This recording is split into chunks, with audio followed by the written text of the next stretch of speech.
Hello guys, welcome back to my channel. आज मैं बात करने वाला हूँ lubrication system in main engine. तो लुब्रिकेशन सिस्टम को अच्छे से हम लोग जानेंगे। लुब्रिकेशन सिस्टम को अच्छे से जानने के लिए आप बने रहिए हमारे वीडियो में। तो सबसे पहले हम लोग जानते हैं लूब ऑयल का जो प्रॉपर्टी है, उसका जो फंक्शन है वो क्या है। तो बेसिकली लूब ऑयल का जो फंक्शन है वो कोई भी मशीनरीज के लिए, जो मूविंग मशीनरीज होती हैं, वहाँ लूब ऑयल सबसे मेन फैक्टर होता है उसको रन करने में। कैसे, चलिए जानते हैं। सबसे पहले तो लूब, जो भी मशीनरीज मेरी रिलेटिव मोशंस में है, जो घूमती हैं, रोटेट करती हैं, तो उसमें क्या होता है कि फ्रिक्शन प्रोड्यूस होता है, हीट प्रोड्यूस होता है। तो उसको हम लोग उसको कम करने के लिए हम लोग लूब ऑयल का यूज करते हैं। लूब ऑयल का सबसे जो बेसिक काम होता है वो to reduce the friction of the moving machineries. उसके बाद जो काम होता है वो कूलिंग का काम करता है। जो भी हीट प्रोड्यूस होती है रिलेटिव मोशंस के दौरान, मशीनरीज के मोशंस के दौरान, तो उसको ओवरकम करता है, हीट को वो कूल करता है।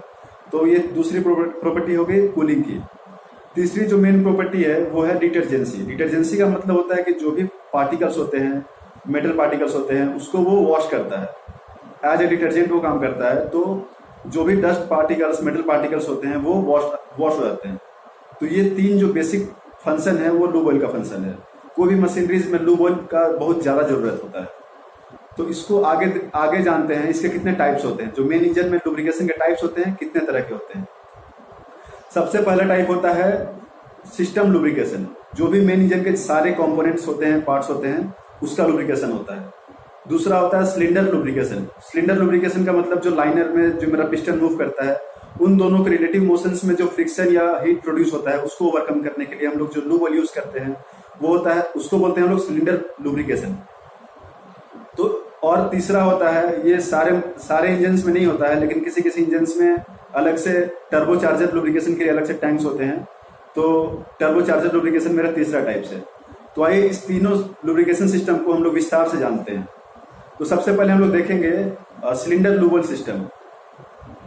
तो आइए देखते हैं सिलेंडर लूब ऑयल सिस्टम होता क्या है। तो गाइस, सिलेंडर लुब्रिकेशन सिस्टम के लिए हमारे पास दो टैंक्स होते हैं। टीबीएन का नाम सुने होंगे आप लोग। टीबीएन मतलब total base number. Total base number हम लोग इसलिए यूज करते हैं, ये वर्ड हम लोग इसीलिए यूज करते हैं क्योंकि सबसे पहले जो हम लोग का फ्यूल बर्न होता है वो एचएफओ या डीजल ऑयल होता है। एचएफओ में क्या होता है, एचएफओ एलएसएफओ में क्या होता है कि सल्फर कंटेंट ज्यादा होते हैं। सल्फर मेरा एसिडिक होता है। तो उसको हम लोग एसिड को ज्यादा बढ़ने से हम लोग रोकने के लिए, उसको न्यूट्रलाइज करने के लिए हम लोग लुब्रिकेशन सिस्टम में बेस यूज करते हैं। तो क्या होता है कि एसिड और बेस जो होता है वो मिलकर न्यूट्रल हो जाते हैं, जिससे मेरा जो एसिडिक कोरोजन होता है, क्लोवर लीफिंग होता है, वो कम होते हैं या नहीं होते हैं। तो इससे मेरा जो लाइनर का लाइफ स्पैन होता है वो बढ़ जाता है। तो आइए इसके सिस्टम के बारे में हम लोग बात करते हैं। तो मैंने आपको बताया कि इसमें दो टैंक्स होते हैं। टीबीएन 50 का टैंक होता है, टीबीएन 70 का टैंक होता है। टीबीएन 50 मतलब जिसका टोटल बेस नंबर 50 है, और टीबीएन 70 जो होता है उसका टोटल बेस नंबर 70 होता है। तो उसको हम लोग अलग अलग डिपेंड करता है, फ्यूल के क्वालिटी पे डिपेंड करता है। हम लोग को फ्यूल का क्वालिटी कैसा होता है उस पर हम लोग टीबीएन 50 यूज करेंगे या टीबीएन 70 यूज करेंगे। मान लीजिए हम लोग टीबीएन जो फ्यूल हम लोग बर्न कर रहे हैं, फ्यूल ऑयल में सल्फर कंटेंट ज्यादा है, तो ज्यादा एसिडिक है वो, तो ज्यादा एसिडिक को ओवरकम करने के लिए हम लोग ज्यादा बेस का उसके साथ मिक्स करेंगे, मतलब न्यूट्रलाइज हो जाएगा। तो हम लोग टीबीएन 70 यूज करेंगे। अगर मेरा एसिड कंटेंट कम होता है, सल्फर कंटेंट कम है, तो हम लोग टीबीएन 50 यूज कर सकते हैं। तो दो टैंक होता है, टीबीएन 50 का, फिर टीबीएन 70 का टैंक होता है। उसके बाद उससे जो पंप के थ्रू मेरा जो ऑयल होता है वो सर्कुलेट होता है सिलेंडर ऑयल डेयरी टैंक में। सिलेंडर ऑयल डेयरी टैंक में वो स्टोर होता है। वो जो मेरा स्टोरेज टैंक होता है उससे छोटा होता है, वो डेली कंजम्पशन के लिए होता है। तो सिलेंडर ऑयल डेयरी टैंक से मेरा जो पंप के थ्रू सर्कुलेटिंग पंप होता है, उसके थ्रू मेरा जो लूब ऑयल है वो सर्कुलेट करता है। लाइनर में जो क्विल्स लगे होते हैं, आपने देखा होगा लाइनर के चारों तरफ ग्रुप्स होते हैं, उसमें क्विल्स होते हैं, नॉन रिटर्न वाल्व होते हैं उसमें। तो उसके थ्रू वो लाइनर में इंजेक्ट होता है। वो इंजेक्ट होता है, मेरा पिस्टन मूवमेंट होता है उस पर डिपेंड करता है उसका इंजेक्शन। तो ये रहा लाइन डायग्राम, जो कि 4 स्ट्रोक इंजन का लूब ऑयल सिस्टम डायग्राम है। तो आइए इसको देखते हैं। तो ये हम लोग एज्यूम करते हैं ये मेरा इंजन है। दोनों एंड इसका जो एक बोलते हैं ड्राइव एंड, जो फ्लाईव्हील कनेक्ट होता है उसको ड्राइव एंड बोलते हैं, और उसके उधर वाले एंड को बोलते हैं हम लोग फ्री एंड। तो इधर 6 सिलेंडर इंजन है, आप देख सकते हैं। तो मैंने एक सिलेंडर को ही हम लोग लेकर के बनाया हूं मैं। तो आइए देखते हैं। सबसे पहले तो जो सम्प होती है, जो दो तरह की होती है सम्प, एक वेट सम्प एक ड्राई सम्प। वेट सम्प में होती है कि जो बेड प्लेट होती है वहां पर जो मेरा सम्प होता है उसमें ऑयल रहता है, और ड्राई सम्प में हम लोग अलग से एक डेडिकेटेड टैंक होता है, उधर से हम लोग ऑयल पंप के थ्रू ट्रांसफर करते हैं सिस्टम में। तो आइए देखते हैं कि लूब ऑयल जो मेरा लूब ऑयल होता है वो कैसे सर्कुलेट होता है सिस्टम में, मेन इंजन का जो सिस्टम है उसमें कैसे सर्कुलेट होता है। तो एज्यूम करते हैं मेरा फर्स्ट सिलेंडर है, तो सबसे पहले सम्प से जो मेरी ऑयल होती है वो जाती है सबसे पहले मेन बियरिंग में। मेन बियरिंग कहाँ होती है? जो मेरा बेड प्लेट होता है उसके ऊपर जो मेरा क्रैंकशाफ्ट लगी होती है, जो मेरी क्रैंकशाफ्ट होती है उसके बीच में जो बियरिंग होती है उसको मेन बियरिंग बोलते हैं। तो सबसे पहले उसमें ग्रुप्स होते हैं, उस ग्रुप्स के थ्रू जो मेरी ऑयल है वो सर्कुलेट होकर मेन बियरिंग में जाएगी, और मेन बियरिंग के बाद जाती है बॉटम एंड बियरिंग में। बॉटम एंड बियरिंग का मतलब जो क्रैंक शाफ्ट से कनेक्टिंग रॉड का बॉटम पार्ट जो कनेक्ट होता है वेब से, क्रैंक वेब से, उसको बोलते हैं बॉटम एंड बियरिंग। तो bottom and bearing, main bearing के बाद बॉटम एंड बियरिंग में जाके ग्रुप्स के थ्रू ट्रेवल करके, तो उसमें ग्रुप्स जो होती हैं उसमें जो बॉटम एंड बियरिंग होती है वहां सर्कुलेटिंग ऑयल लूब ऑयल जाती है। उसके बाद मेरा इंटरनल पैसेज होता है कनेक्टिंग रॉड में, आप कभी ओवरऑल करके देखना, उसमें उसके अंदर इंटरनल पैसेज होती है। तो उस पैसेज के थ्रू वो आगे बढ़ती है, वो जाती है गर्जियन पिन में। गर्जियन पिन का मतलब कि जो पिस्टन में जो होल होता है उसके थ्रू जो मेरा कनेक्टिंग रॉड कनेक्ट होती है वो गर्जियन पिन के थ्रू होती है।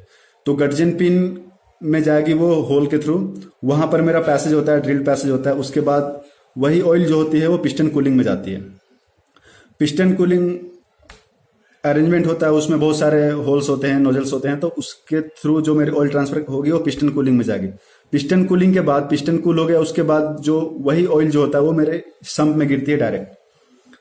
आपको पता होगा कि 4 स्ट्रोक इंजन में जो मेरा सम्प होता है वो और जो पिस्टन होता है उसके बीच में कोई गैप नहीं होता है, स्टफिंग बॉक्स ये सब कुछ नहीं होता है। जो भी मेरा जो सीलिंग होता है वो पिस्टन रिंग से होती है। तो वो जो पिस्टन कूलिंग के बाद जो मेरी ऑयल है वो लूब ऑयल सम्प में डायरेक्ट गिर जाएंगे। तो ये रहा मेरा सिलेंडर में जो सिस्टम होती है उसका बात हुआ। उसके बाद मेरी जो ऑयल है ये 6 सिलेंडर को में सर्कुलेट हो गई।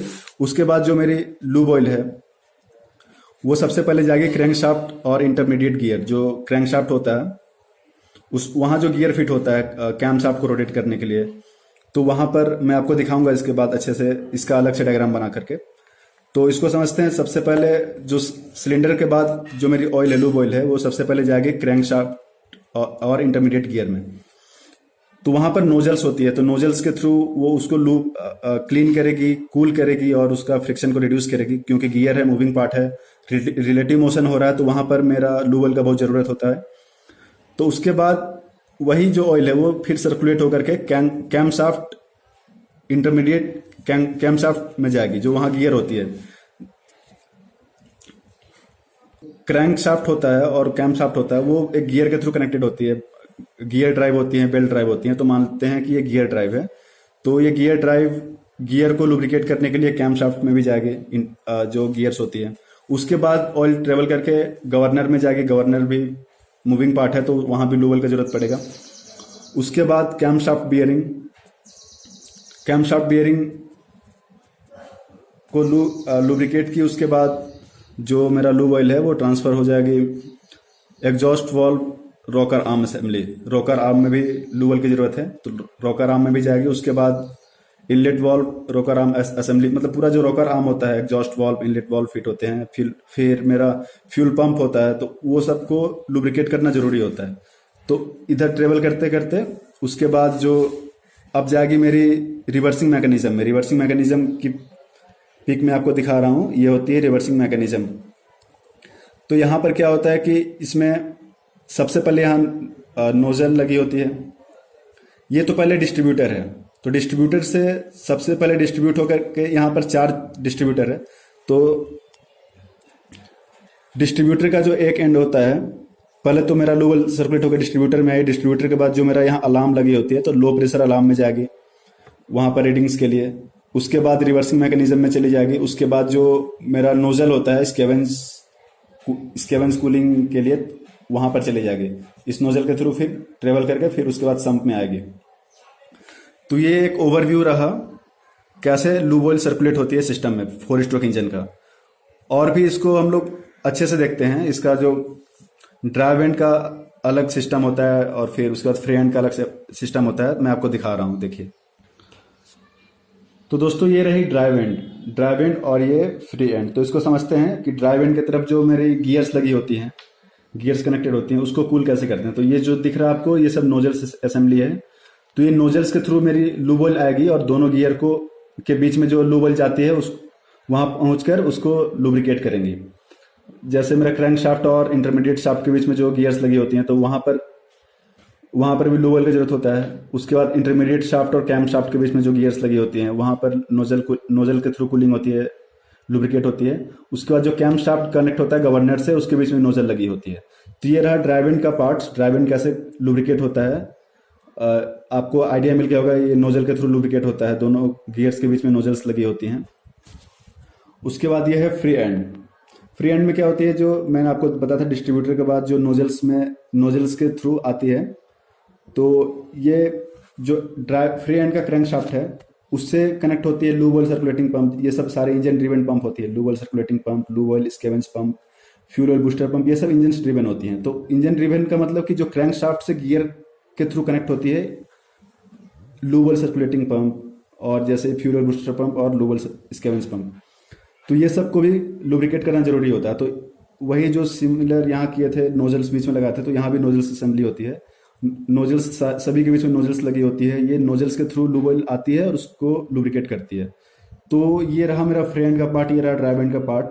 तो इस तरह से जो मेरा लूब ऑयल है सिस्टम में, मेन इंजन के सिस्टम में सर्कुलेट करती है। तो आपको एक बेसिक आइडिया मिल गया होगा कि lube oil system lube oil क्या होता है, सिलेंडर लूब ऑयल क्या होता है।